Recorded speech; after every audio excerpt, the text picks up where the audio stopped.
teman-teman Fantastic Class, hari ini kita akan lanjut membuat project inquiry kita. Nah, untuk permulaan teman-teman akan belajar dulu bagaimanakah memotret mainan atau toy graphic. Kemarin teman-teman sudah belajar membuat video ASMR. Nah, hari ini teman-teman akan belajar bagaimana ya memotret mainan atau toy graphic dengan baik.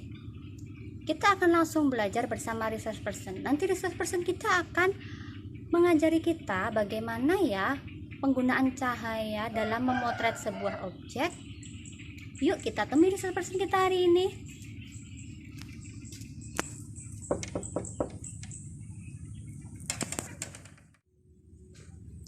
Nah teman-teman, Bu Marsha sudah bersama research person kita nih hari ini.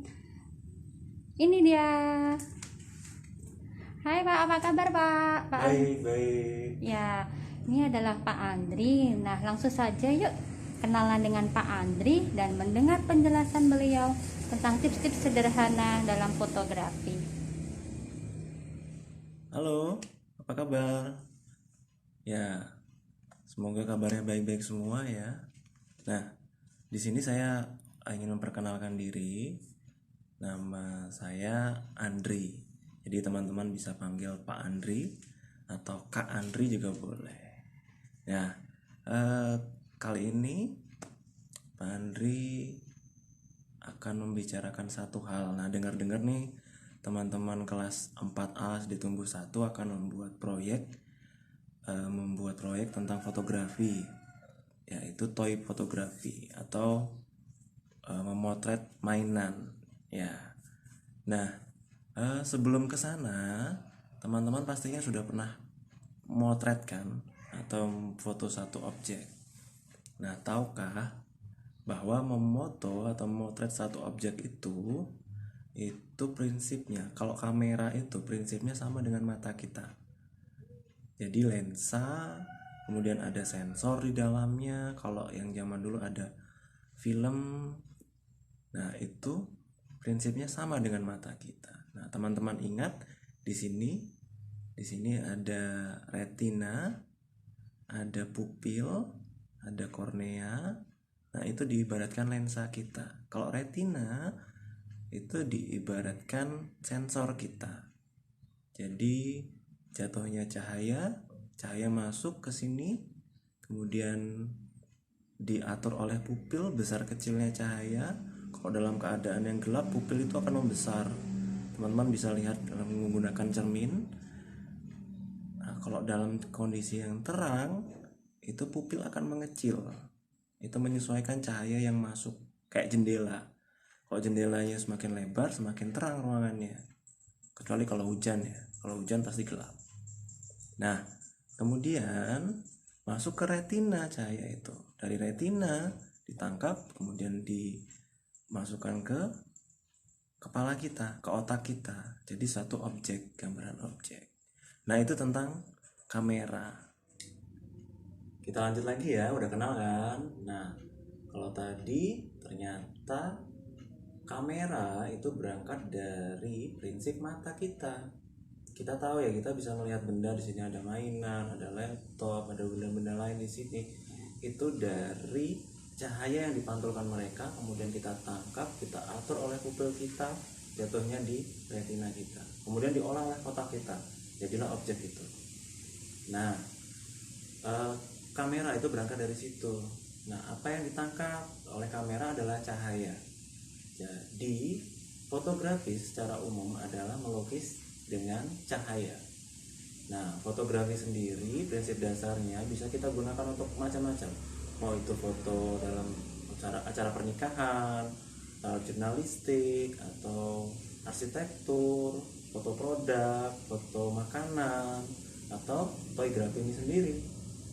Itu menggunakan prinsip dasar fotografi. Nah, teman-teman harus tahu prinsip dasar fotografi. Banyak sekarang tutorialnya di YouTube, di internet, di Google dan lain-lain, itu banyak tutorialnya. Nah, sebenarnya kalian beruntung lebih awal, SD tumbuh lebih awal mengenal fotografi.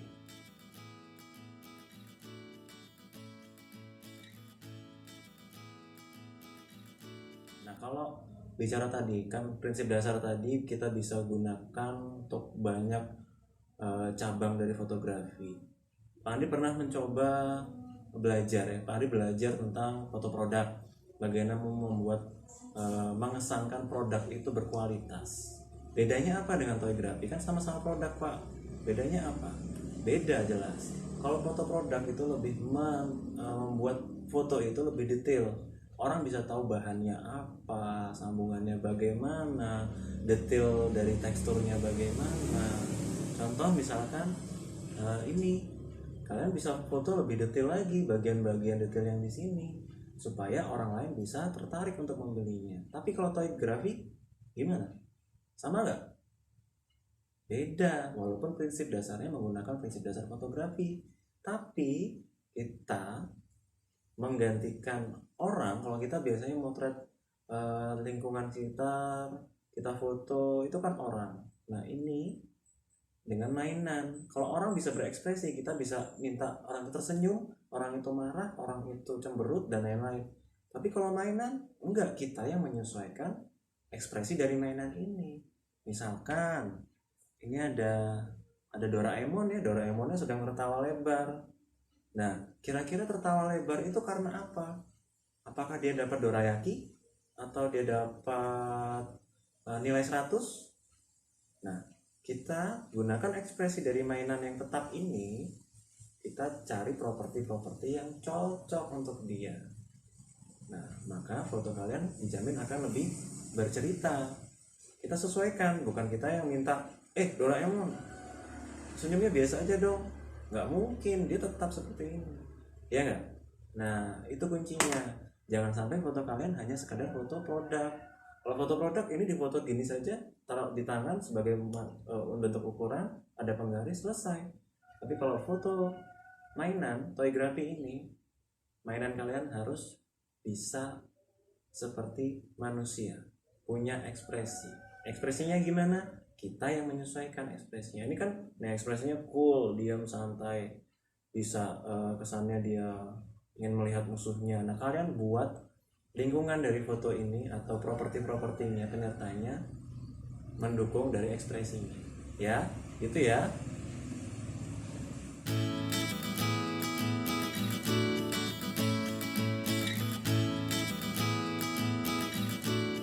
Cara paling mudah untuk mengambil gambar adalah lewat ponsel kalian atau smartphone kalian. Smartphone sekarang sudah cukup canggih ya. Jadi ada banyak fitur, ada banyak mode, kemudian kemampuan lensanya bagus. Nah, kalian harus kenali dulu. Yang paling awal sebelum kalian menggunakan, kalau kalian sudah kenal, yang paling awal adalah kalian pastikan lensanya bersih. Kalian bisa gunakan tisu yang halus, atau kalau tidak ya gunakan bahan yang halus untuk jadi memastikan lensa ini bersih. Kemudian setelah itu kalian bisa lihat kondisi cahayanya. Bagaimana kondisi cahayanya? Cahaya itu bisa untuk mengisi satu objek dengan baik. Jadi misalkan teman-teman ambil di kondisi siang hari, pasti hasilnya cahayanya akan terlalu keras, jadi tidak natural banget. Jadi akan ada bayangan yang cukup tampak dan cahaya yang terpantul itu akan sangat tajam. Beda ketika kalian ambil ketika pagi ataupun sore hari. Dan kalian bisa gunakan tambahan cahaya, bisa menggunakan senter, bisa menggunakan lampu-lampu tambahan jika kalian memang punya alatnya. Atau tidak, kalau jika tidak, kalian bisa gunakan semacam kertas HVS asalkan warnanya putih yang digunakan untuk memantulkan cahaya. Jadi untuk mengisi. Nanti kita praktek ya. Kemudian selain cahaya, teman-teman juga harus perhatikan tiap kamera itu punya fiturnya masing-masing. Contoh seperti ini. Nah, oke. Teman-teman bisa lihat di sini ada garis. Cara yang paling mudah, tempatkan objek foto kalian itu pada titik-titik pertemuan garis. Di sini akan tampak 4 garis. Akan tampak 4 titik. Nah, kalau kalian menempatkan objek kalian di tempat itu, akan jadi lebih menarik. Kemudian yang kedua, misalkan kalian ingin memotret satu objek seperti ini, usahakan bidang area depannya itu lebih luas dibanding bidang area belakangnya. Jadi misalkan dia arahnya kemana, jangan sampai ditempatkannya jadi di bagian depan itu lebih sempit pandangannya dibanding bagian belakang. Sebagai contoh, ini kalau ditempatkan, terlihat ya, kalau ditempatkan di bagian sini akan terlihat lebih enak dibanding kita tempatkan di bagian sini. Jadi kita tidak tahu arahnya kemana ini kalau di sebelah sini. Yang jadi sudut pandangnya objeknya ini atau bagian belakangnya. Dan jangan lupa untuk ditempatkan di titik pertemuannya. Nah, ini ada titik pertemuan. Nah, ini kalian tempatkan di sini. Jadi akan lebih menarik mana objeknya, dan pastikan fokus. Jadi untuk memfokuskan suatu objek tinggal kalian tahan. Seperti yang biasa kalian lakukan, ditahan, kemudian nanti objeknya akan terlihat lebih jelas dibanding tanpa menahannya. Baru di potret. Nanti kita praktek ya. Langsung saja nanti kita praktek.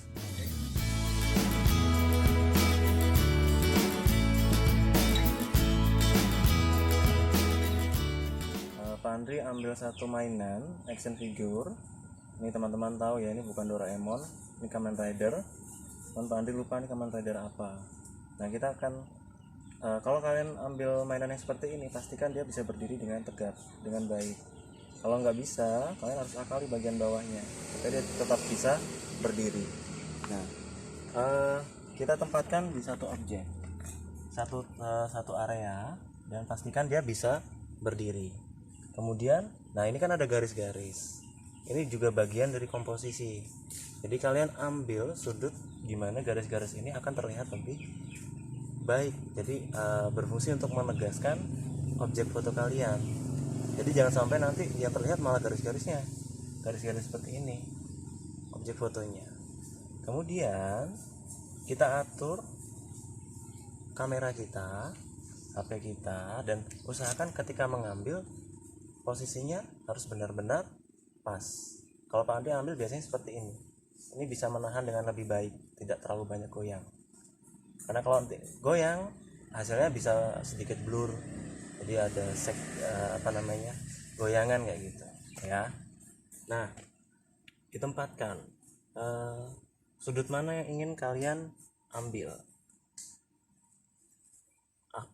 Nah, ini kita bicara tentang angle. Misalkan kalau ada beberapa angle yang simple saja, misalkan teman-teman ingin memotret mainan seperti ini, usahakan selevel dengan matanya, eye level angle-nya. Jadi matanya di mana ditempatkan kamera kalian itu pas di matanya, itu eye level. Tapi kalau kalian ingin ambil bird eye atau yang sama seperti ketika burung melihat mangsanya, itu dari atas. High angle itu agak miring seperti ini. Kemudian ini eye level. Kemudian kalau dari bawah itu low angle.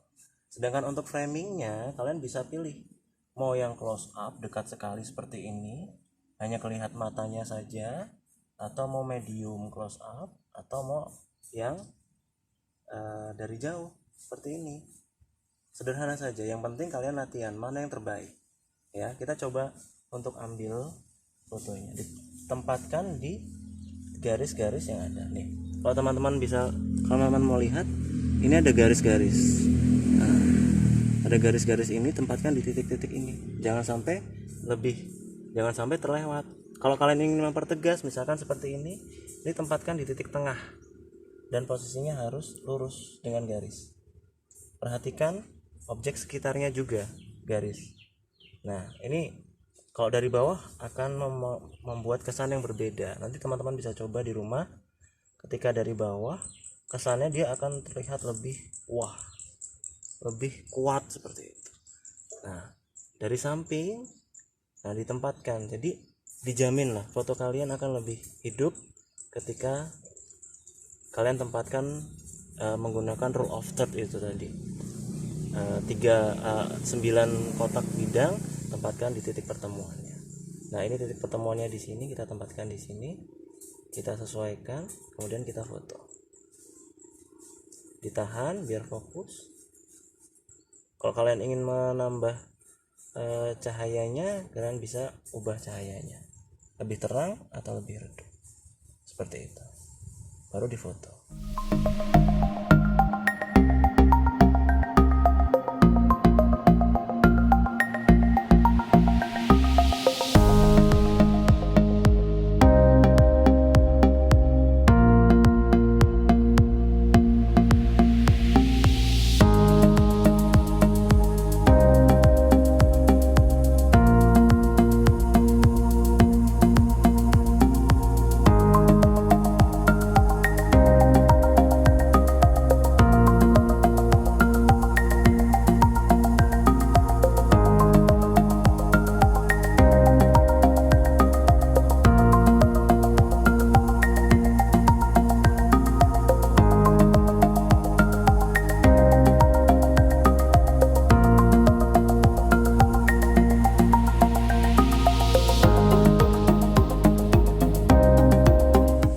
Nanti tadi akan beri contoh kalau di kamar aja gimana Pak, aku mager ya, nggak apa-apa di kamar, nanti Pak Ade kasih contohnya ya. Oke, kita ke dalam ruangan ya. Ya, kalau tadi kita ambil contoh yang di luar, sekarang kita coba kalau di dalam ruangan saja gimana sih dengan bisa menghasilkan background yang beda banget, tidak apa adanya. Nah, yang bisa teman-teman persiapkan pakai bahan yang ada di rumah saja. Yang jelas kita butuh laptop atau layar yang besar, layar apa saja, model layar TV atau layar komputer kita bisa gunakan. Kemudian perhatikan layarmu itu sejauh apa jarak antara dasar atau keyboardnya dengan layarnya. Kalau butuh penyangga kita gunakan alat seadanya. Sebagai contoh ini digunakan kardus bekas, kemudian dan satu kertas HVS, dan ini bisa tergantung dasarnya, maksudnya bagian bawah dari objek itu mau gelap, terang atau bagaimana. Dan ini bisa kalian modifikasi. Misalkan bertekstur seperti tanah, itu kalian harus coba untuk modifikasi. Kan biasanya ada kertas yang punya tekstur di bawahnya. Nah, itu kalian bisa gunakan. Ya, cara yang paling mudah, yang tadi alat-alat tadi disesuaikan dengan layarnya. Yang jelas kalian download gambar background yang ingin kalian gunakan dan usahakan itu cukup besar untuk bisa kita gunakan, ya. Selain itu, ketika kalian lihat fotonya atau gambarnya, kalian coba untuk full screen dan kita sesuaikan. Di sini Pak Andi akan ambil Doraemon karena ini rumahnya Nobita ya. Di rumahnya Nobita kita gunakan propertinya atau subjeknya fotonya adalah Doraemon.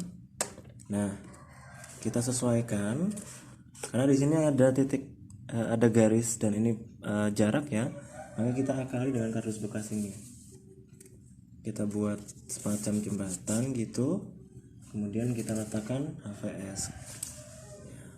Ini lagi-lagi gunakanlah alat yang bahan-bahan yang seadanya. Dan ini bisa teman-teman zoom ya, bisa teman-teman zoom. Nah, zoomnya seberapa? Ini disesuaikan dengan si objek foto. Kalau ini kita gunakan Doraemon di situ tingginya dengan rumahnya itu sudah sesuai. Nah, itu dirasa cukup. Kalau udah dirasa cukup, kita bisa lakukan pemotretan. Ingat beberapa hal yang tadi Pak Andi sudah sampaikan. Ada rule of third, angle-nya, kemudian pencahayaannya. Pastikan pencahayaannya cukup juga. Kemudian kalian bisa memotret langsung, gunakan variasi angle supaya bisa dapat foto yang maksimal hasilnya.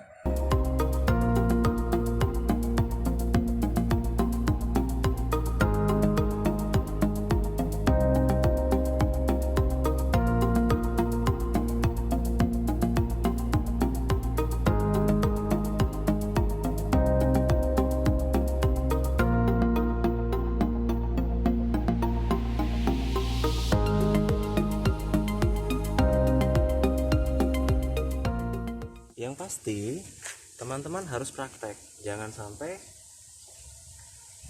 cukup satu hasil saja, berkali-kali explore. Ada area apa di rumah kalian coba. Dan yang jelas jangan takut untuk kotor, karena kita kalau memotong seperti ini harus berani kotor. Lutut kotor, dengkul kotor, dan lain-lain kotor nggak masalah, yang penting kalian coba dapat hasil yang terbaik.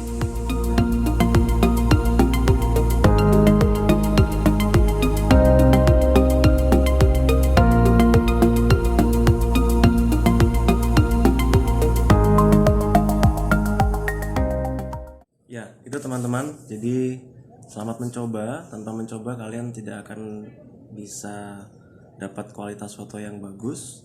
Jadi sekali mencoba, 2 kali, 3 kali, terusnya sampai dapat foto atau ya hasil yang bagi kalian tuh menarik. Yang penting foto itu bisa bercerita. Jangan hanya foto yang flat, datar, tapi dari foto itu kalian bisa dapat ceritanya. Tujuan dari foto kalian bisa tersampaikan ke penontonnya dengan baik. Sampai jumpa lagi ya. Dadah, ditunggu karya-karya kalian.